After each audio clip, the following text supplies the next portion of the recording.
Olá, meu amigo, minha amiga, estamos de volta com mais um Portal do José, nesse começo de semana com muitas notícias importantes e alguns fatos para lá de inusitados que eu irei comentar com vocês no nosso encontro de hoje. Antes de mais nada, se você está chegando agora ao nosso portal e não nos conhecia, seja bem-vindo, seja bem-vinda, se inscreva aqui conosco, conheça também os nossos outros vídeos, se você gostar, compartilhe, dê seu joinha, são formas de você ajudar o nosso portal a chegar a mais pessoas como você.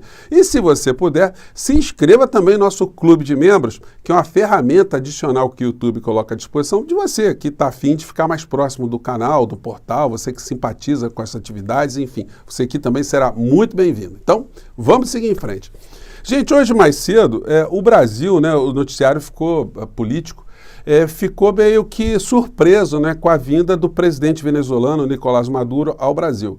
Mas para quem estava acompanhando os acontecimentos, não é para se causar grandes espantos, né, essa vinda, porque é um encontro que está sendo montado aqui no Brasil para reunir todos os presidentes da América Latina visando uma maior integração do Brasil com os outros países que são vizinhos da gente. Não faz o menor sentido a gente ter relações muito mais estreitas com países que estão lá do outro lado do mundo, como a China, um país que está mais distante, os Estados Unidos e o continente europeu, do que ter relações com os nossos vizinhos que dividem fronteira, que você atravessa a pé para o outro lado. E que a gente tem também uma série de semelhanças, uma série de proximidades culturais, comerciais, territoriais, enfim. Não é uma coisa aceitável do ponto de vista da racionalidade dos interesses do povo brasileiro. Portanto, o presidente Lula está tentando reintegrar a América Latina, independente das orientações políticas, dos sistemas políticos que os países internamente dispõem, a forma como eles exercitam os seus governos, né? Porque se a gente fosse colocar isso aí sobre numa régua, partindo do princípio que democracia é exatamente aquela que nós vencemos aqui no Brasil, o resto, enfim, a gente deveria colocar em xeque, a gente teria muitas dificuldades, né? Teríamos muitos problemas para ter relacionamentos com outras nações, com culturas diferentes, muito distantes, com interesses diferentes. E o mundo civilizado tem caminhado cada vez mais para integrações. Infelizmente, o Brasil, historicamente, sempre se colocou meio apartado da América Latina, né? Porque a gente fala um idioma, para começo de conversa, né, que não é tão igual, né, ao espanhol, mas ele também não é tão diferente. Ele permite uma comunicação muito mais flexível, né? Uma comunicação muito mais próxima. No entanto, o Brasil tem uma distinção abissal. Eu convido você só para responder uma pergunta. Você conhece algum conjunto musical atual de alguma língua espanhola, de algum país vizinho nosso? Você conhece algum conjunto argentino, algum conjunto chileno, algum conjunto peruano? Você conhece algum artista desses países? Você tem visto novelas, visto alguma referência cultural a esses países que estão próximos da gente? Então você veja como a gente tem esse abismo, né, em relação a países que estão aqui do lado. Então, visando diminuir essas questões, o presidente do nosso país está tentando congregar, né, esses países, enfim, no encontro, de um certo modo, com uma série de informalidades para causar essas empatias, né? E eu esperava até que a vinda de Nicolás Maduro para o Brasil causasse uma turbulência muito grande, enfim. No final da história, estou vendo até que as tintas não estão sendo tão carregadas como foram num período que os Estados Unidos estavam fazendo uma pressão muito maior, né, para que o regime venezuelano fosse demonizado, fosse, enfim, colocado de uma maneira absolutamente inaceitável por países como o Brasil. E aí, meu amigo, minha amiga, te convido a uma reflexão, tá? Quem ataca a Venezuela de uma maneira visceral é a ultradireita aqui no nosso país. Então tenha muito cuidado quando você emitir algum conceito, você for fazer alguma análise, para você não repetir os mesmos discursos dessa gente, porque aí tem algum problema, né? A gente vai ter que repensar a forma como a gente entende a realidade se você pensa como um Eduardo Bolsonaro. Aí a situação fica muito complicada, né? Eu fiz esse parênteses aqui porque a gente vai entrar em alguns aspectos mais específicos. Vamos começar aqui com um assunto que é o pontapé da semana do ponto de vista corrupção, bandalheira com dinheiro público, que eu espero que essa situação ganhe mais tração, que mais pessoas se envolvam com esse escândalo, em relação a esse escândalo. Bolsonaro provocou calote bilionário na Caixa em tentativa de reeleição. Isso todos nós vimos na época, nós denunciamos, fizemos aqui uma série de falas em relação a isso. E o que nós temos de concreto é o seguinte: a Caixa Econômica Federal liberou 10 bilhões e 600 milhões de reais para as pessoas que, em sua grande parte, não tinham condições de assumir nenhum tipo de empréstimo na época eleitoral. O que acontece hoje? A inadimplência está acima de 80%. O prejuízo, portanto, é mais de 8 bilhões de reais. E aí a gente vai vendo, só fazendo um link, com a vinda de Maduro aqui no Brasil, toda hora se questiona, né? Que o Brasil emprestou dinheiro para a Venezuela, enfim. Vocês têm ideia qual é a dívida da Venezuela com o Brasil? É de 5 bilhões de reais. Ou seja, o que o Bolsonaro torrou na campanha eleitoral foi muito superior ao que a Venezuela deve ao Brasil. E a Venezuela deve ao Brasil e teve dificuldade de pagar porque eles são mal pagadores, eles deram calote? Não. A Venezuela sofreu mais de 900 sanções dos Estados Unidos da América, que sequestrou dinheiro da Venezuela, o Reino Unido, a Comunidade Europeia, sequestrou as reservas de ouro da Venezuela e impossibilitou o fluxo de recursos para fazer pagamentos. Sem dólar, sem moeda, eles só poderiam pagar a gente com mercadoria. Mas aí o governo brasileiro, capataz do governo norte-americano, o governo brasileiro, leia-se Jair Bolsonaro, né, simplesmente interrompeu relações com a Venezuela.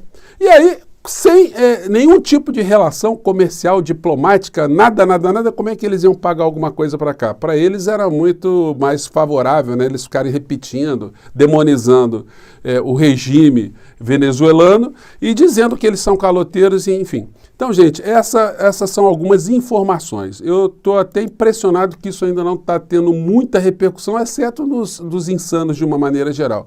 O Bolsonaro aqui colocou um post mais cedo dizendo que, enfim, participação brasileira e americana à frente à ditadura venezuelana no combate à falta de liberdade, fome e ajuda humanitária em Rondônia, local de acolhimento de refugiados no Brasil. Um hipócrita sem tamanho, né? O Flávio Bolsonaro colocou um tweet: o que o Brasil se tornou ao receber com honrarias um narcoditador, um desrespeito aos brasileiros, nossa democracia cada vez mais corre perigo. Nossa democracia está correndo perigo? E aí, eu te convido mais uma vez, meu amigo, minha amiga, se você pensa como Flávio Bolsonaro, tem alguma coisa errada no meio dessa história, né? Aí você mesmo tira as suas próprias conclusões, tá? Bom, seguindo aqui adiante, para a gente ter uma ideia como é que esse assunto é muito contaminado, como a gente funcionou, o Brasil funcionou na época de Bolsonaro como um país capataz, vou colocar aqui para vocês uma entrevista do Dudu Bananinha, que é estrategista, né, da família, que estava defendendo que fossem feitos bloqueios contra a Venezuela, que prejudicaria o povo venezuelano, que jogaria o povo venezuelano numa condição de fome, e essa fome radical faria com que o exército venezuelano derrubasse o governo Maduro. Olha que coisa sensível, né, desses humanos, né, ou dessas pessoas com a visão humanitária. Se você acha que eu estou exagerando, acompanhe aqui. Vamos lá. Então eu acho que é um primeiro passo. É uma maneira de você ir pressionando. Porque se a fome chegar nas Forças Armadas, eu acho que, calma aí, os militares lá vão se conscientizar de que realmente ou eles invertem essa situação, derrubam o governo pela força, ou eles serão as próximas vítimas da fome. Não é uma coisa fantástica, não é uma coisa assim de um homem genial, né? O Dudu Bananinha. E aí, gente, não se assustem, tá? Porque existem situações aí que estão sendo tocadas no meio dessa história. Após o encontro com Maduro, Haddad fala em consolidar dívida da Venezuela frente ao Brasil. Então, o que o Brasil está fazendo também, o governo Lula está fazendo, é a tentativa de viabilizar o pagamento dessa dívida de alguma maneira. Então, o Haddad está sentado e eu tenho certeza absoluta que eles vão dar notícias positivas em relação a isso. Bom, Vocês que pensam assim que nós não deveríamos ter nenhum tipo de relação com a Venezuela, saibam vocês que aqueles que introjetaram aqui no Brasil esse tipo de pensamento não agem assim. Se você olhar para os Estados Unidos, vocês pensam que eles não têm nenhum tipo de relação, eles fizeram um bloqueio gigantesco, né, com mais de 900 sanções. Mas, quando interessa para eles, aí não tem problema com o governo de Maduro, né? Aí a gente vê aqui no jornal especializado em energia e petróleo a seguinte notícia: Estados Unidos flexibilizam compra de petróleo venezuelano e permitem uma experiência de negócios via Chevron, que é uma empresa privada norte-americana que tem negócios agora com a Venezuela. Se você pegar aqui um outro veículo, aqui, o Prensa Latina, você vai encontrar notícias como essa aqui. Venezuela exportou 250 mil barris de petróleo para os Estados Unidos. Bom, então os Estados Unidos eles apregou uma coisa para os outros, mas eles fazem outra, né? Tem uma entrevista aqui no Financial Times de Oleg Ustenko. Quem é esse senhor Oleg? Ele é simplesmente o ministro da Economia do Zelensky, da Ucrânia. E ele escreveu um artigo muito pé da vida com o seguinte título, aqui já está em português. As sanções energéticas fantasmas do Ocidente alimentam a máquina de guerra da Rússia. O que ele está dizendo, ele está denunciando? Olha só, esses países que estão dizendo para se ter bloqueio contra a Rússia, eles fazem isso da boca para fora, né? Porque o que eles estão fazendo? Eles estão determinando, por exemplo, que ninguém compre petróleo da Rússia. No entanto, eles estão comprando gasolina que é destilada, né? A gasolina é produzida através do petróleo russo, mas em outros países estão comprando essa gasolina já filtrada, essa gasolina já produzida, né? Em outros países. Aí diz, não, peraí, nós não estamos comprando nada da Rússia, nós estamos comprando de outros países. E ele está denunciando isso. Então, gente, existe muita hipocrisia, muita pilantragem no assunto geopolítica, lamentavelmente, né? Aqui tem uma matéria no mesmo sentido aqui no Yahoo, falando da mesma coisa. Estados Unidos continuam comprando petróleo russo, diz Ucrânia. Então, aí eles querem que nós aqui no Brasil estabeleçamos também sanções que eles não estão fazendo a países vizinhos nossos. Não dá, né? Bloqueio e sanções, o ataque contra a economia venezuelana. Vou colocar esse link para vocês. E aí tem situações essa semana que a gente vai começar a ter um grau de preocupação maior. Tá ligado a isso aqui, já que estamos falando de petróleo, né? Porque o Brasil tem que ter relações com a Venezuela, sim, relações comerciais, porque eles detêm a maior jazida de petróleo do mundo e petróleo de primeira linha, né? Para as pessoas que entendem de petróleo, eles dizem que o petróleo ele é muito melhor do que o de outras regiões, né? De onde ele é extraído. A matéria diz: pressão na gasolina. Petrobras precisaria reduzir o preço do litro em 14% para evitar impacto da alta de impostos nas bombas. O que vai acontecer, gente? A isenção de ICMS ou a redução de ICMS vai acabar agora no meio do ano. Então, naturalmente, o imposto vai ser cobrado cheio, como estava sendo cobrado antes das medidas eleitorais de Bolsonaro, e o preço da gasolina vai subir. Então, é necessário que a Petrobras faça uma série de ajustes, uma série de recomposições para evitar esse impacto. Por isso eu tenho cobrado o tempo todo aqui que o presidente da República tem que se aproximar mais da sociedade para explicar esse tipo de situação. Porque se for necessário mesmo aumento no preço do combustível, sem a sociedade estar sabendo o que está acontecendo, isso vai ser uma tragédia para a governabilidade, uma tragédia para o governo, vai ser um desgaste que pode ser aliviado, ou pelo menos pode ser minorado, né? Melhor dizendo, com a informação da sociedade, até para que ela saiba do que está acontecendo exatamente. Outra situação que hoje está movimentando o noticiário, já entrando aqui na parte final do nosso papo, é essa aqui: Zanin cotado ao STF. De Moro a Renan, saiba quem será o responsável por aprovar o nome de Lula à corte. Aí muitas pessoas estão criticando, né? Eu vi que o Zanin é advogado de Lula. Assim, gente, olha só, isso não significa absolutamente nada, por incrível que pareça.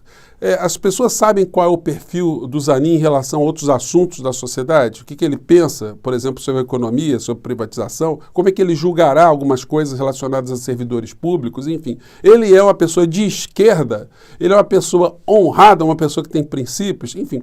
Essas são questões fundamentais, porque nem sempre quando você coloca uma pessoa muito próxima, as coisas funcionam bem no Supremo Tribunal Federal. O exemplo vivo disso que eu estou falando é o Toffoli, que nessa matéria do Estado de Minas, né, que essa semana foi muito comentada nos meios jurídicos e políticos, diz que Toffoli condenou petista no mensalão mesmo considerando inocente. Ele condenou José Genuíno. Com a estapafúrdia justificativa, não, eu condenei para poder, já na fase de aplicação da pena, do volume de pena, eu estar participando também, porque se eu voto ali numa situação contrária, eu não poderia participar. Tudo conversa fiada. Então, gente, não os critérios para se nomear um ministro da Suprema Corte do nosso país, eles ficaram muito desmoralizados com o que o Bolsonaro fez nos últimos tempos. E nós temos que todos os dias agradecer o fato da gente ter ajudado a derrotar essas criaturas, porque senão o Bolsonaro ia nomear mais ministros para o Tribunal Superior, para o Supremo Tribunal Federal, além dos outros tribunais também, né? Então nós nos livramos de grandes problemas. E essa semana a gente vai discutir ainda muitos reflexos dessas situações todas que eu estou conversando aqui com vocês, enfim. E vamos ver como é que será o impacto, né, da visita de Maduro aqui no Brasil nesses próximos dias, né? Vamos ver o que vai surgir daí. Se a gente se pautar pela direita, a gente vai ficar em parafuso, né? Vamos seguir em frente, gente. Um grande abraço, até o nosso próximo encontro. Tchau!